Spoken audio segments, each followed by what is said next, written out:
He was a military genius whose audacious strategies would etch his name in the annals of history.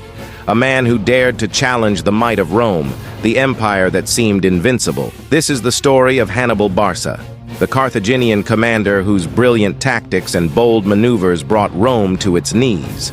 But who was Hannibal? What drove him to wage war against the most powerful empire of the ancient world? From his legendary crossing of the Alps to the decisive battles that left Roman legions shattered, we will explore the secrets of his military prowess and the profound impact he had on history. Prepare yourself for a journey into the heart of conflict, where strategy met sheer audacity and the fate of nations hung in the balance. Hannibal Barca was born in 247 BCE in Carthage, a thriving city-state in North Africa, known for its maritime prowess and fierce rivalries. From a young age, Hannibal was immersed in a world of conflict. His father, Hannibal Barca, was a renowned general who instilled in him a deep hatred for Rome after the disastrous defeat in the First Punic War. As a child, Hannibal swore an oath to his father to hate Rome and to take vengeance for Carthage's losses. This oath would define his future, fueling his ambition to restore Carthaginian glory. After his father's death, Hannibal rapidly rose through the military ranks, demonstrating exceptional talent as a strategist and leader. By the time he was appointed commander of the Carthaginian forces in Spain, he was ready to turn his dreams of conquest into reality. In 218 BCE, the Second Punic War erupted, a conflict born from the ashes of the first.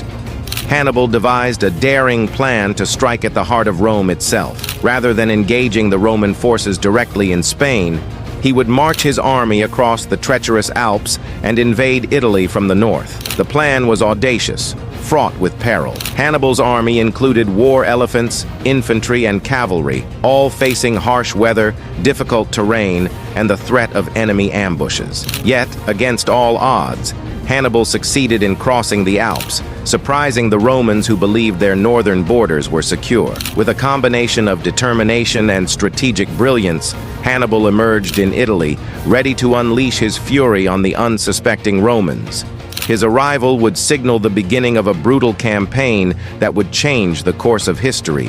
Hannibal's first major confrontation in Italy came at the Battle of Trebia in December 218 BCE. Utilizing the element of surprise and the element of terrain, he lured the Roman forces into a trap, where they faced a well-coordinated assault from his troops. Hannibal's forces attacked from multiple sides, using cavalry to encircle the Roman legions. The result was a decisive victory for Hannibal, who inflicted heavy casualties on the Roman army. His tactical genius was on full display, demonstrating his ability to outmaneuver and outthink his opponents. But the greatest was yet to come. In June 217 BCE, Hannibal achieved perhaps his most famous victory at the Battle of Lake Trasimene. Here, he executed one of the most brilliant ambushes in military history. Hannibal used the natural landscape to his advantage, concealing his forces behind the hills surrounding the lake. As the Roman army marched unsuspectingly into the valley, Hannibal launched a surprise attack, trapping them with no means of escape. The Roman forces were decimated, suffering devastating losses. It was a clear demonstration of Hannibal's strategic brilliance as he turned the terrain into an ally, showcasing his ability to anticipate and exploit his enemy's weaknesses. Beyond brute force, Hannibal understood the power of psychological warfare. His victories created an aura of invincibility, demoralizing the Roman troops and stirring fear among their allies. As news of his victories spread, many cities and tribes defected to his side, weakening Rome's grip on its territories. Hannibal's reputation as a relentless and cunning strategist began to grow. His ability to inspire loyalty among his troops while instilling fear in his enemies became one of his greatest weapons. He even offered generous terms to those who surrendered, showcasing his ability to turn enemies into allies. As his army grew, so did his ambitions. Hannibal sought to strike at the heart of Rome itself, envisioning a future where Carthage would stand as the dominant power in the Mediterranean.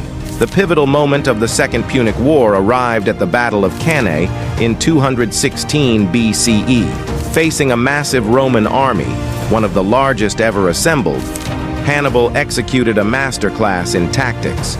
Hannibal lured the Romans into a trap, positioning his troops in a double envelopment maneuver.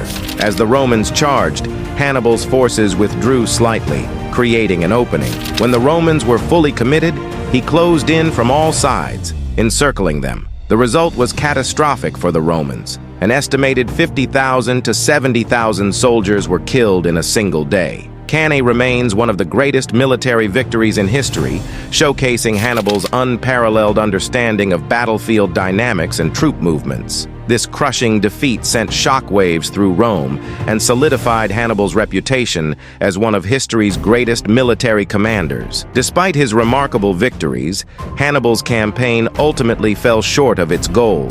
Political struggles and a lack of reinforcements from Carthage hindered his efforts to seize Rome. Yet, his legacy endures. Hannibal Barca taught us invaluable lessons about strategy, psychology, and the importance of adaptability in warfare. His boldness and ingenuity continue to inspire military leaders and historians to this day. Though he never captured Rome, he forever altered the course of history, reminding us of the thin line between victory and defeat. Thank you for joining us on this journey through the life of Hannibal Barca. If you enjoyed this exploration of one of history's greatest figures, be sure to like, subscribe, and share your thoughts in the comments below.